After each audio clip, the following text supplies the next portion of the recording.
Do not try what you're about to see at home. We consult with experts, we take every precaution, and we have years of experience in dangerous situations. On this Car Conundrum episode of Mythbusters, Jamie and Adam get that sinking feeling. Oh, man. Oh, that sound is so wrong. As they find out what really happens when your car floors it into a flood. Oh, my God, it's coming up under the windshield. Wow, I can feel the pressure. Are you doomed, or is there a way to escape? That is intense! Then, all right, Grant, blows away. can you really use a tennis ball as a lockpick? Yeah, go for it. And finally, do these silver screen chase scene cliches match up to reality? Which way to the destruction?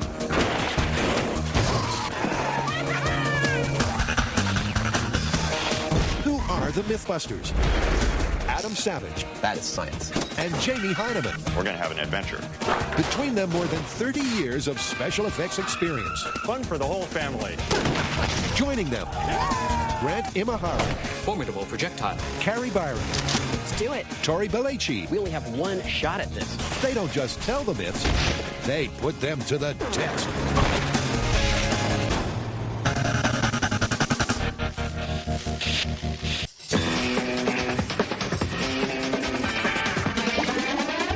Underwater car escape. Something tells me this involves a car in the water. Shockingly, that is true. This is what I've been wanting to do almost since we started doing this show. The myth is that you're in a car, it goes over the side of a bridge or something into the water and it starts to sink.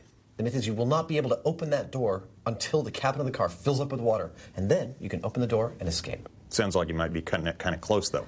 That's exactly what we're going to find out.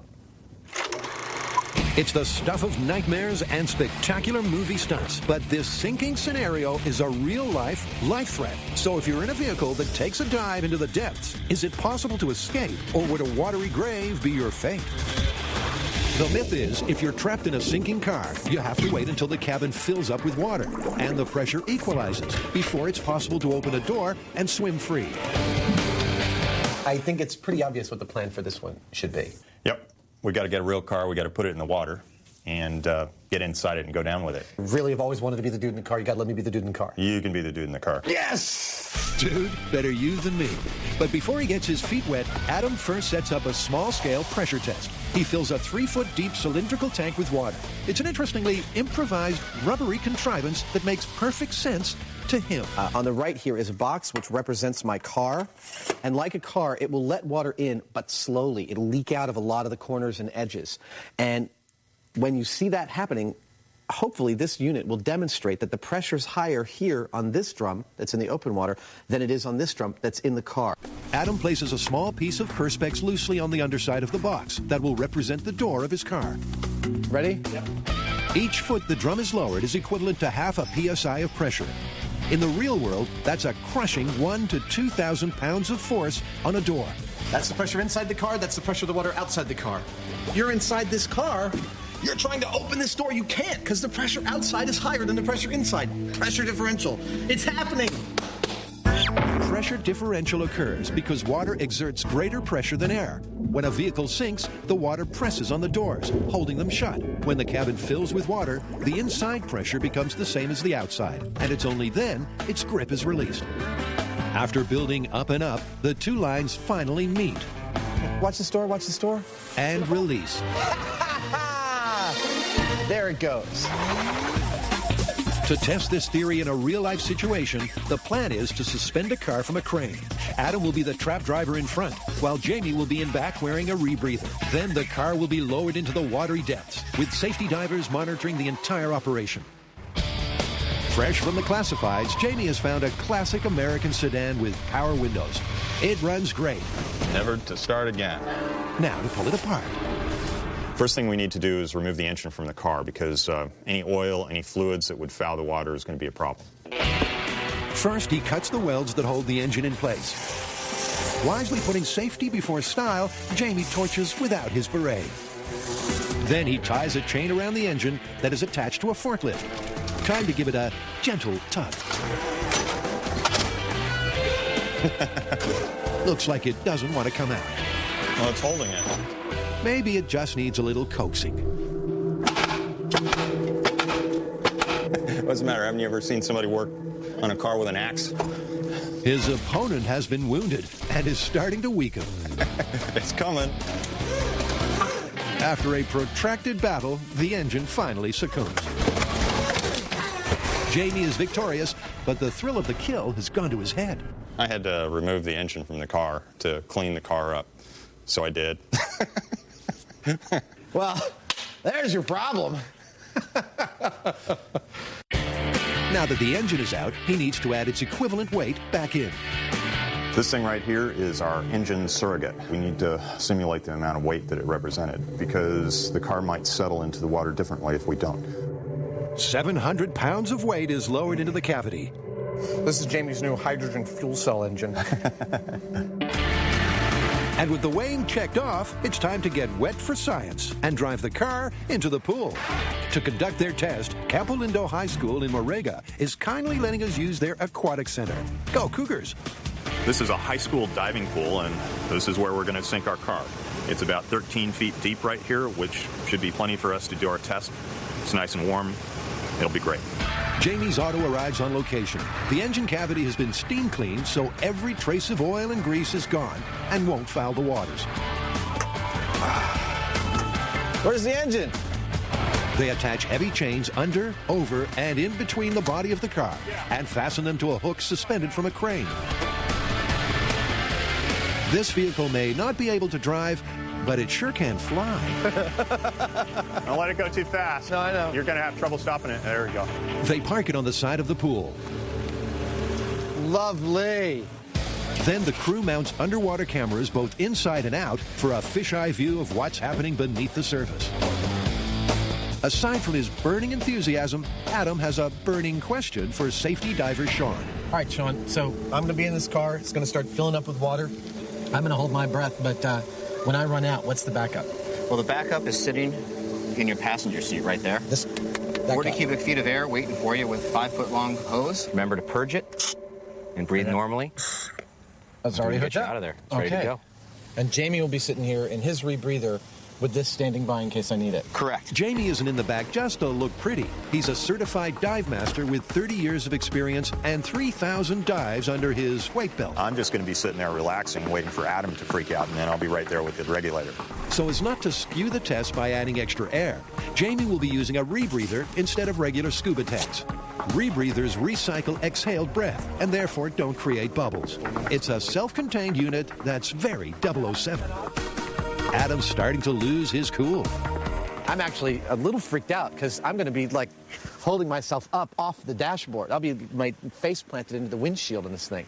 I didn't take that into account, and it's going to make this a lot more difficult to stay focused and calm.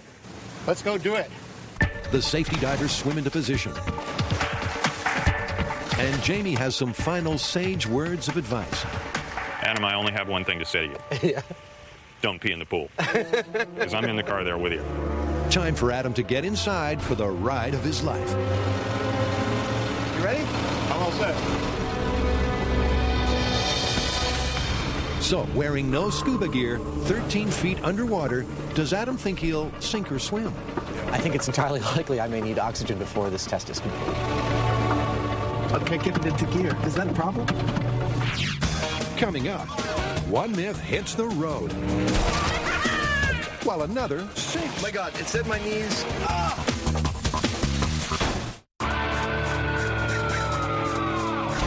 Now for some crash, bash, and smash.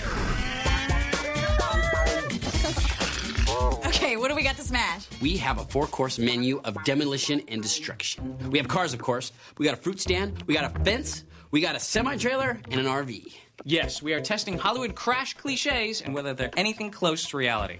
Okay, like the chase scene where they drive through the fruit stand and everybody's fine. Exactly. Yeah, or like in the 70s cop shows where they bust through the chain link fence. And if you can drive through an RV like it's not even there. Like in Mad Max. Just like Mad Max. Okay, well, what's the semi for?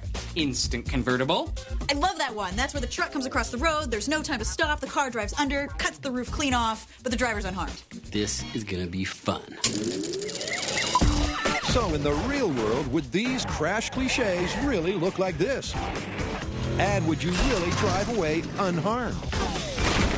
How you guys want to test this? I think this is pretty straightforward. We just set up the obstacles just like in the movies and hit it with a real car and see what really happens. So we're going to radio control some cars? No, let's go back up to the guys at E-Tech. The tow system's already in place and it went so well last time.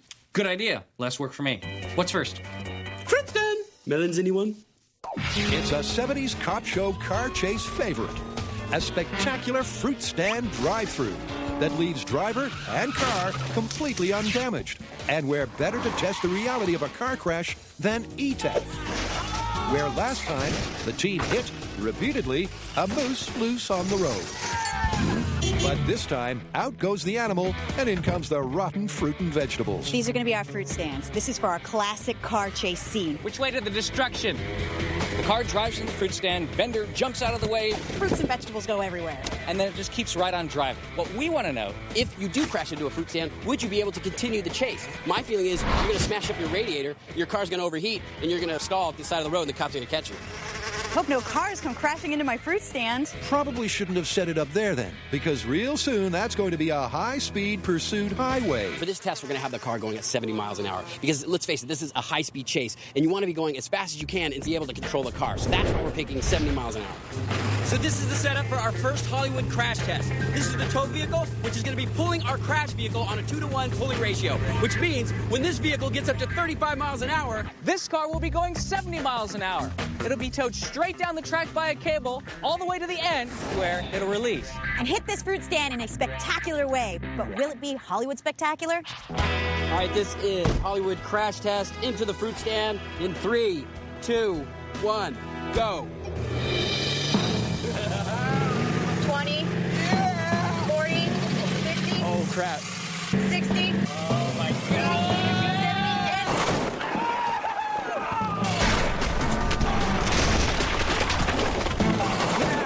Was awesome. Talk about a tossed fruit salad. Yep, the spray of fruit and vegetables was very Hollywood. And you can see why it's become such a crash cliche. It makes for good TV. That absolutely lived up to Hollywood spectacle. It was beautiful. But in reality, did the car make it through unharmed? And was it able to continue its car chase? I think even if you did make it through the fruit stand, you can't really see so well out the windshield. Look at all its smushy fruit smoothie. Well, unlike the windshield, the answer seems pretty clear. Lots of heavy produce on a real-life, sturdy fruit stand is a significant and dangerous obstacle. Cool. Okay, well, now that you've seen the footage, what do you think? It looks like a classic Hollywood crash to me. Yeah, I mean, no wonder they use the fruit stand on TV all the time. It looks awesome, and from this angle, it looks like it made it through easily. Yeah, but look at it from the back. I mean, the hood clearly crushed from the impact. Yeah, you know what? There's no way that car would be able to continue the chase in the shape that it's in. So this one's busted? Yeah, busted. Busted. Well, that's not it, right? Nope. Chain link fence is next.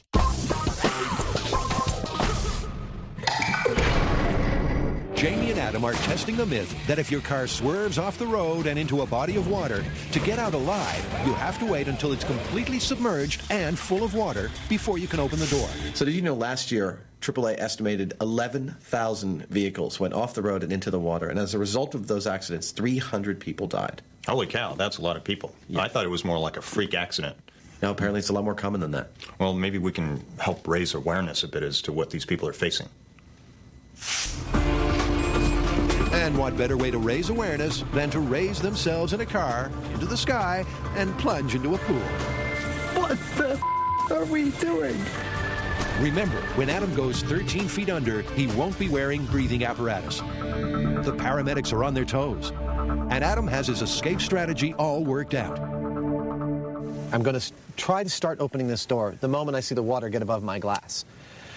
Now, if the myth is true, I won't be able to open that door until the water level inside the car gets to the same point. Deep breaths, Adam. Deep breaths. It's way too late to put on the brakes. I couldn't stop now if I wanted to. As the water rushes in, Adam is getting that sinking feeling. Oh, man. The crane chains go slack, and the car is sinking on its own. The 700-pound fake engine is taking it down nose first, exactly as it would in a real situation. The water's up to my butt now. All right. Okay, it's coming past my waist. Now I can start to see under the water. Oh my God, it's coming up under the windshield. Wow, I can feel the pressure. All right, I only have a couple more breaths here. Adam's never this quiet. So what's going on down there? The water is leaking in from every open crevice in the car, and Adam is now fully under. He holds his breath, tugs on the door, pushes his whole weight against it, but nothing happens. Finally, he can't hold his breath any longer and signals for Jamie to pass him the regulator. When the pressure ultimately equalizes, he opens the door and swims to the surface. But it was too late. Ha! Woo! Ah!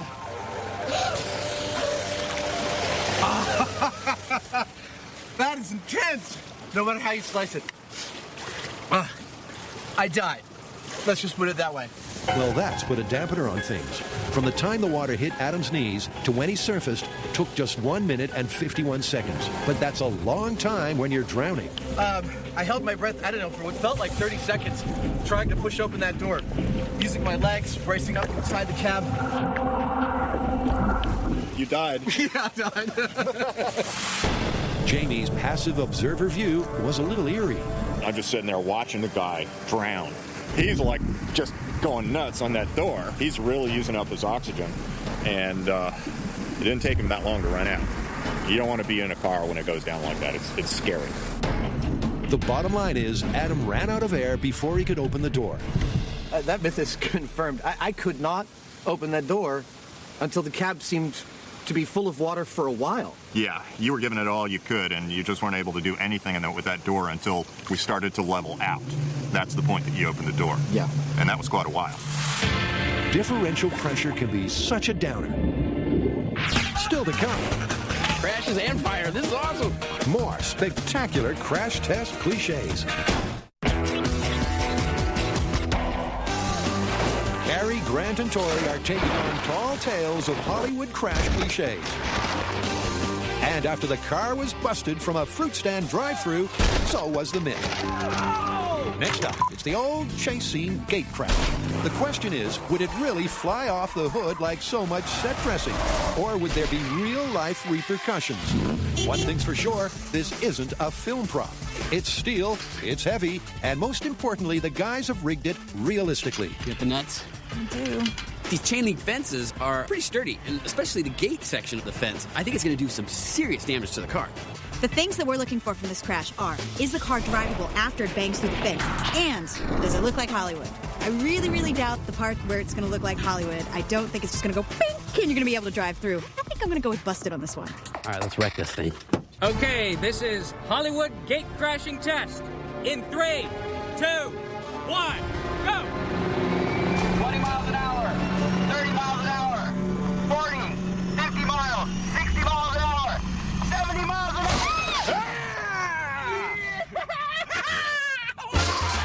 On first impressions, there's only one conclusion. That was so Hollywood. I gotta say, that was great. Just like in the movies. Car comes up to the gate, crashes through it, and just keeps on going. The gate totally exploded. That was beautiful. I didn't expect that at all. We were looking to see if this was going to look like Hollywood, and it looked like Hollywood. The gate just bust right open. I was wrong. I'm totally excited about that. Yes, it was the perfect example of a Hollywood gate crash. It flew open, and the car appeared to breeze through unharmed. Or did it? Let me tell you, if I was an action hero, having the airbags go off and the horn keep going would be pretty annoying. It would be very distracting while you're driving.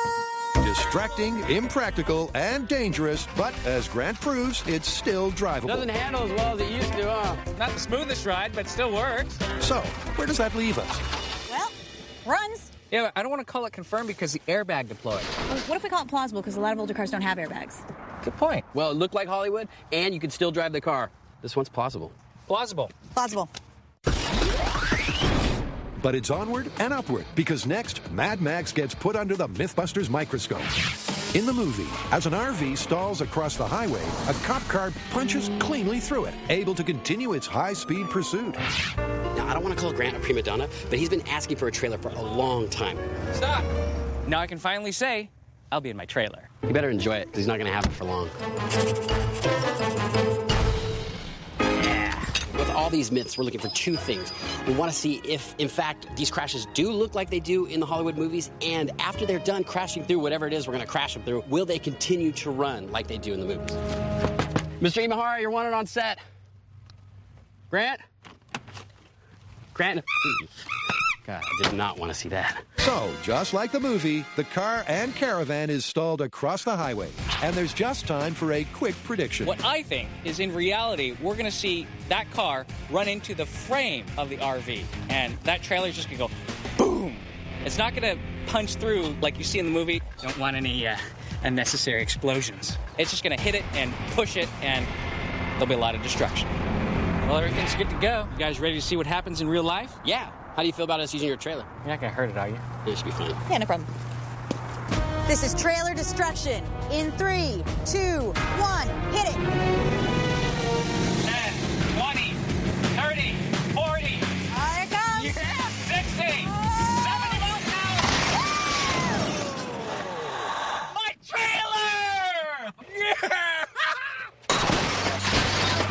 Yeah, there was nothing Hollywood about that. That was simply a car wreck. We completely destroyed that trailer. There was no hole punch. It was goodbye to the trailer. It is pretty flat. That's why we can never have anything nice. Don't worry, buddy. We'll put it back together. Grant's days as a pampered TV star have gone up in smoke. Crashes and fire. This is awesome. The trailer is trashed, and the conclusions are quick to follow. That was a very spectacular crash, but it wasn't like in the movie where they just punch a clean hole through and keep going. And the car, it's not drivable, and they're definitely not continuing their chase. That was awesome. The car hit the chassis, and the trailer pretty much disappeared. But this myth is busted on both accounts. Not only did it not look like the Hollywood stunt, but the car was not drivable after the crash. So, busted on both accounts. What the was that? Oh, you're banana, Mr. Imahara. Sorry it took me so long. Coming right up. Ooh, that's so cool. Adam sticks the boot in. Then there's some lockpick lunacy. All right, Grant, blow us away. Please do not try what we do on this show at home. We're what you call experts. Stay safe. Back at the pool, Jamie and Adam are testing ways to escape a car that has plunged into depths. They've already discovered that if you wait for the cabin to fill with water so the differential pressure equalizes and releases its grip on the doors, it could be too late. Now, they're going to try out a modified survival technique. Oh, here we are at day 2. The first maneuver on their cheating death checklist is to try and open the door before the car starts to sink. I figure for this particular technique to work, you need to do it right the minute you hit the water. If you hesitate, it's all over and you got to ride it out. Here we go. Adam's plan of action is I'm just going to wait until the water gets up to my ankles, and then I'm going to try and open the door. Here we go. Oh, man. Oh, that sound is so wrong. the water rushes in. Okay, I'm starting to see it on the floor. And it's coming up to my ankles. Now I'm going to try to open the door. And Adam rushes out.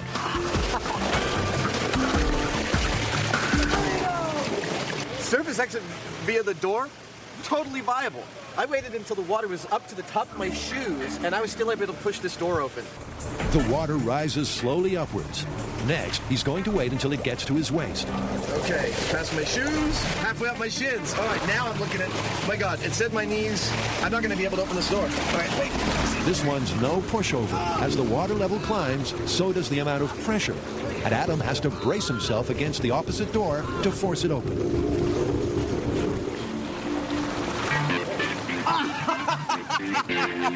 I was able to do it. But only just. This time, he's going even higher. I'm going to wait until I see water hit the top of this window. Then I'm going to use all my strength against the opposite door to try and push it open. Dude, I'm going to have dreams about this tonight. All right. Water's getting to the top of the window here. All right, here we go. It's almost at the top. Almost there. 3, 2, 1, go. The differential pressure on the other side of the door has become too strong and holds it shut. Adam gamely pushes back, but he's like a krill fighting a whale.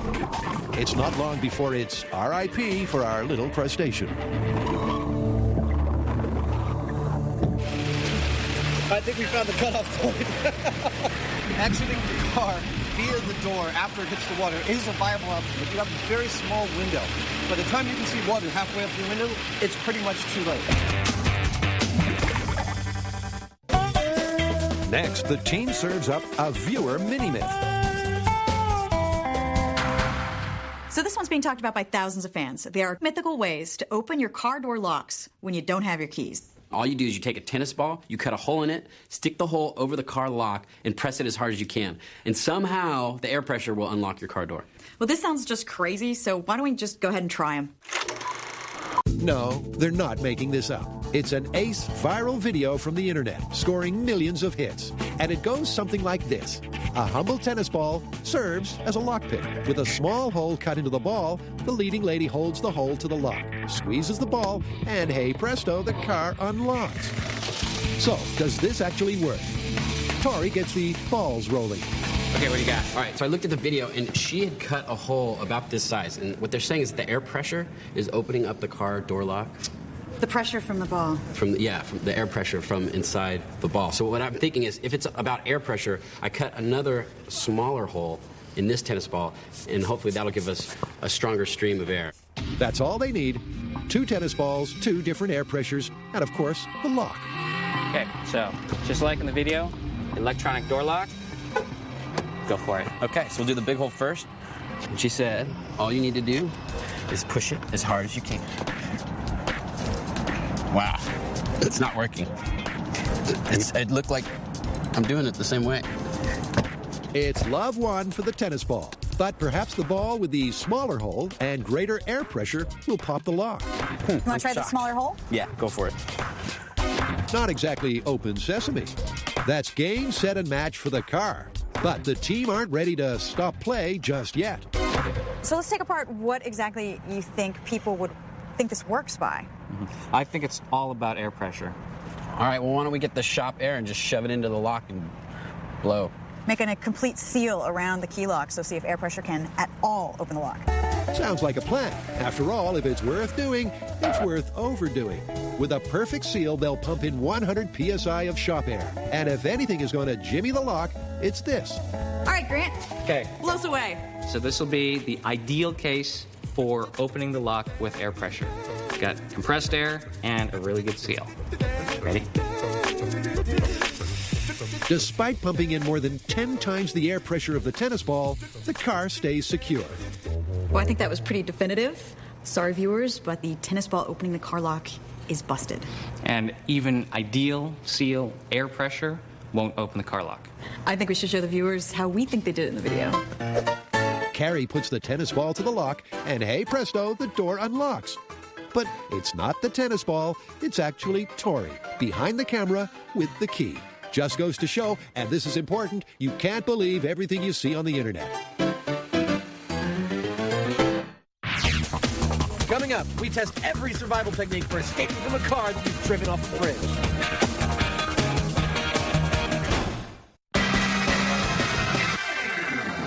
If you land your car into a lake, you can't get out alive unless you open a door at precisely the right moment. So is there another window of opportunity? So we know it's pretty much impossible to open the door once the car is submerged in underwater. The question everyone asks after that is, well, why didn't you open the window? That's what I'm going to do, a shop test to find out. I have one electrically powered window and I have one manual powered window. I'm going to put them under the same kind of strain that they'd experience underwater and try and open them. The 350 pounds Adam is adding is equivalent to the pressure the window would be under at a depth of just 2 feet. I do not know of a more visual way to make clear how much pressure you're dealing with when you put things underwater. Then he tries to crank it open. I should point out that I'm in a really good position for leverage to open this window. There's not even a sliver of a crack. There it goes. It just failed. Yeah, the gear just slipped. Under that kind of pressure, there's so much force pushing the glass against the frame of the car that the manual lever is going to break. Maybe electric windows have more power, but the common perception is they don't even work underwater. This is the electric door, and the first thing I want to do is dump the electric door in this container with the battery and see how long the electrics hold out for. Okay, here we go. Battery's on the bottom. They let it steep. After 45 minutes, surprisingly, it's still going strong. So you shouldn't be counting on the electrics to allow you to open up the electric window, but it certainly doesn't short out immediately like I thought it would. So it's not out of the question that power windows could still work underwater. But what about the effect of differential pressure? You ready? The force of 350 pounds pressing down on the glass is a real burden. No, it's not budging. You can see it flex. Yeah, you can see it trying, but it ain't going nowhere. So with electric or manual windows, neither would you. Automatic windows, you are just as screwed as you are with manual windows. 350 pounds of pressure. That's only 2 feet underwater. It's like the bare minimum you'd be encountering. As long as there's still air in the cabin of the car, you would not be able to open this window. But Adam isn't prepared to expire a third time. Now that we know you can't open that window because of the pressure, the question remains as to how to open that window. And I'd say you break it. The question is how. Their plan is to try to break the glass using various items you'd likely have within your reach inside a submerged vehicle. For starters, keys. All right, you ready? Go for it. Adam smacks the glass, but it doesn't crack. I'm actually able to get a good solid hit on that. Nothing. I'd say keys are busted. Next on call, a cell phone. You're just pounding for your life. You're screwed. Then Adam suits up for another attempt. So, Adam, this is like you've just stolen a car and you got a little carried away and escaping the cops, and now you're underwater, so you're in trouble. Right, is that my motivation? Yeah. Right. So busting an escape hole might be possible with steel-toed boots. Oh, ooh, that's so cold. Okay, I'm gonna get to kicking this window out right away.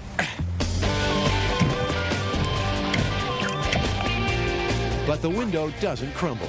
If he had just carried out his community service sentence, he would have lived. Nothing. Nope.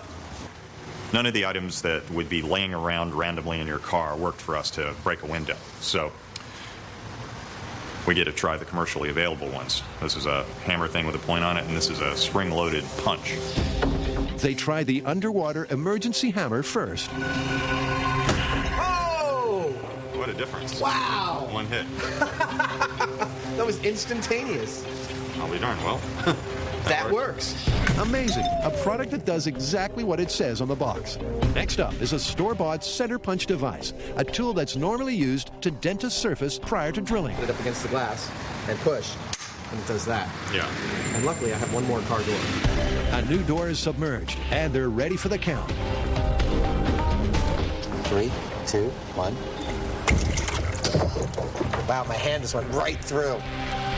The reason the store-bought products work is because car windows are made of tempered glass. This means they've been heat-treated so that their surfaces are under compression. Fracture it, and this tension shatters.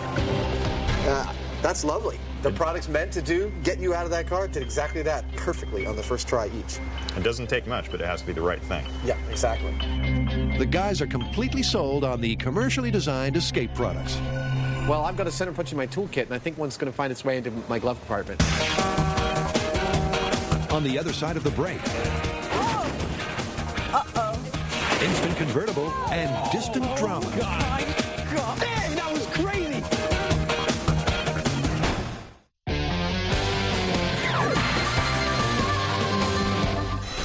Carrie, Grant, and Tori have already tested 3 crash cliches.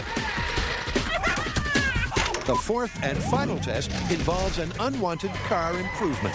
The classic instant convertible. I've seen this crash a million times on TV shows and in movies. Car chase is happening, semi-truck comes across the intersection at just the wrong time, car's about to careen into it, but everybody ducks. They get back up after the car's gone out the other side, and now they're in a convertible. In the real world, my feeling is you're going to hit that trailer, it's going to smash the windshield, it's going to rip the top off, and pretty much kill whoever's driving it. Perfect. So once again, what we're looking for is, does it look like it does in the movies? Stop, a clean slice all the way across.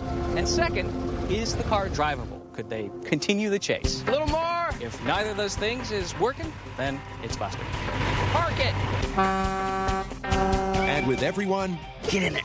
All right, including an unfortunate buster, in position, the final filmic fender bender can get underway.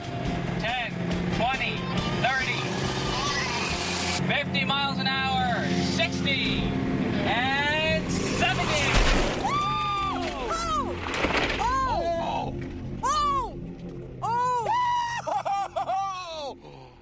What's on the other side of that berm? Uh-oh. Uh-oh, indeed. The remote braking system fitted for each test seems to have failed.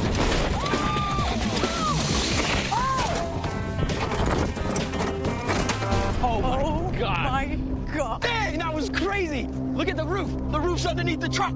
I know, it turned into a convertible. I can't believe it jumped the berm. And if we slow down the shot, you can see the car launch up the dirt bank and into the wild blue yonder. But luckily, there was no one to hurt and nothing to damage back there. Oh, my God. Oh, that is a convertible. It worked. And with the relief comes the results. Oh, my God. Dude, it ripped the roof right off. I gotta say, that's pretty good. It looked like it kept driving and it turned into an instant convertible. And he looks like he's all right down in there. Now, what you see here is the result of the braking system not quite fully deploying. So there's a little hill at the end of our track, and apparently the car went vertical and jumped over the hill. So it's difficult for us to determine exactly the nature of the damage of going underneath the trailer versus hitting the berm, but safe to say that this one is at least plausible. Any doubt is dispelled with a look at the footage. They did indeed have an instant convertible. And for an instant, it appeared to be drivable, at least judging by the speed it was going. Plausible. Plausible. Possible. Now, how the hell are we going to get this car out of here? You just throw it back over the fence. Okay, we have 4 Hollywood myths. Instant convertible, fruit stand, trailer, and fence. How did we fare? Well, 2 of them were busted. Can you believe it? 2 of them were plausible? We never get plausible Hollywood myths. Who would have thought? Sometimes Hollywood tells the truth. I love these Hollywood myths. If you drive into a body of water, you don't get more than one chance to escape. So is there a best hope scenario? Jamie and Adam are trying to find out.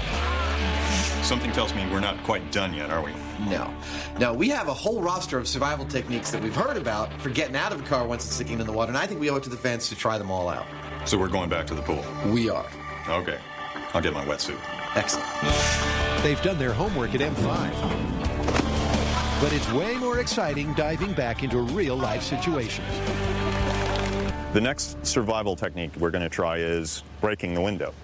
Unfortunately, we can't break the window because it's a pool and, you know, people would get glass in their feet or something. So what we've done is rig the window with a lubricant and with high voltage so that we can really positively pull it down. The high-voltage trigger should be enough to counter the differential pressure. All right, here we go. That sound again. Here we go, rushing in past my feet. Wow, we are dropping really fast. All right, I'm sinking really fast now. I'm about to hit the switch. In 3, 2, 1. Adam hits the switch, and water enters the cabin like a flood.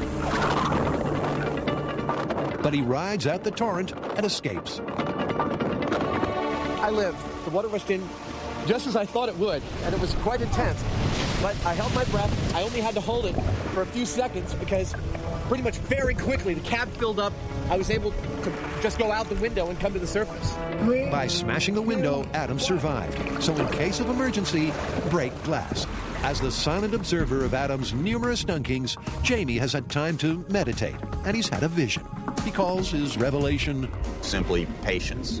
The idea being that if you sit there, you relax, you conserve your energy and therefore your air, you'll be able to apply your energy when you need it, right at the last minute when the car is equalized and there's not going to be any problem getting out of it, instead of sitting there fighting the whole way and then you drown. Let the car fill up. Let it settle on the bottom. Then casually open the door and swim to the surface. It's the maximum conservation of energy technique. It's very Jamie. Gone through this before. Be totally relax. Adam centers himself inside the cabin. As the water level rises, he goes with the flow and serenely lets the car fill with water. He's under just as long as he was in the first test, but now he's not using up oxygen trying to yank open the door. The emergency air tank remains untouched. Now that's calm under differential pressure. When the cabin equalizes, he gently pushes open the door.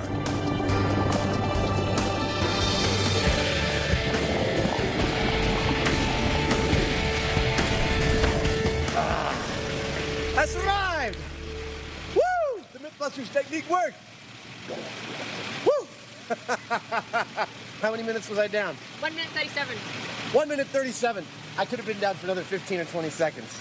That was beautiful. It was it was very cool. The longest period of time for the car to level out.